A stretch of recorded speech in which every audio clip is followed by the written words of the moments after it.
Do you like scary stories?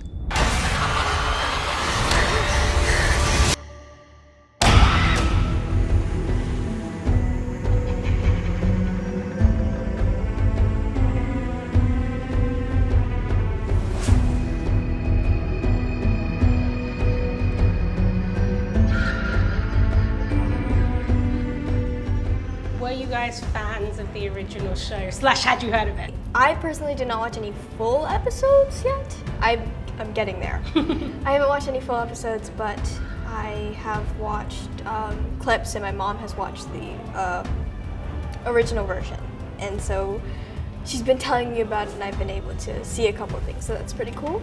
I didn't know what it was before I booked the job, but upon being able to talk about it, everyone's reaction when they hear the name has been overwhelmingly positive. So it's really cool to be a part of something that already has this, gigantic loyal fan base behind it and holding it up. I never heard about it before auditioning, but I've gotten to see a few episodes, and it's a lot scarier than I expected it to be, but it was definitely exciting and scary.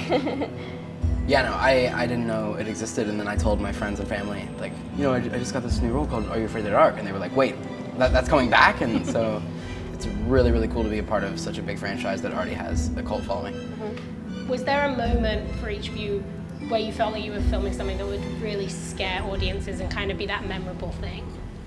There were a couple times, yeah. Mostly of them, I think for me, most of them are in the Carnival of Doom because, well, when you're there, they literally built the carnival up from scratch, from nothing. When you're walking through it, you feel like you're actually in a carnival, and you're looking at all these games and rides and Clowns on stilts. Clowns on stilts, and all this stuff. And I feel like that's gonna be a really good, kind of scary area if that's what you're looking for. Well, I think a lot of the fear from this show is because it's so relatable to real life. And it makes you think, because it's maybe this happened to me. But I don't want to give too much, but it definitely stays with you after you're done watching the show. When I got to see Mr. Top Hat, the ringmaster, his outfit is terrifying, and I think that's one of the things that's gonna catch viewers. If you were going to tell a story around the fireplace of the Midnight Society, what story would you tell? So I had this really, really strange short story that I came up with. It's very off the cuff, but it was a thing. It's called supercalifragilisticexpialidocious. Was this just now? No. No. You made this up. It's real. I've heard the story. And if you didn't know how to spell it, you got erased from the earth. So they had these tests every year for every generation. If you didn't know how to spell supercalifragilisticexpialidocious, you died. It's really scary. Yeah, and it's very strange. Also, good job with that word. Yeah. You got all the way through it?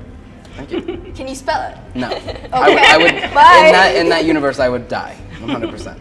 Do you have one part of the show, one moment, or a character beat that you're really excited for audiences to watch?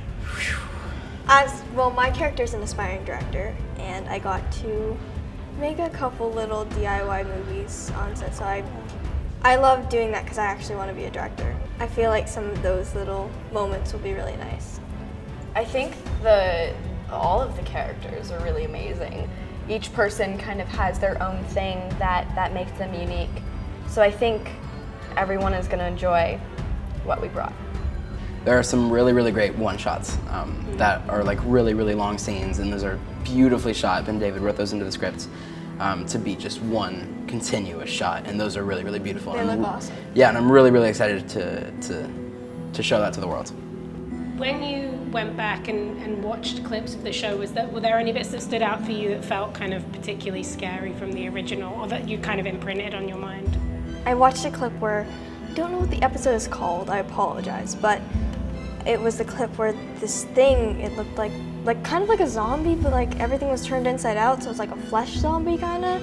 It comes out of the water, and for me that's really scary. He's red. Yeah, and the thought of it coming out of the water unexpectedly is it. He pulls you under or something, right? And then No, he comes up and is staring exactly at you.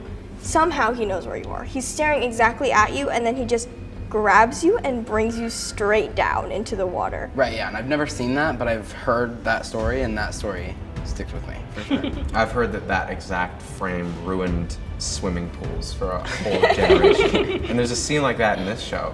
Yeah. So we're hoping to ruin the next generation's swimming. Exactly. We're just carrying on the legacy. Yeah.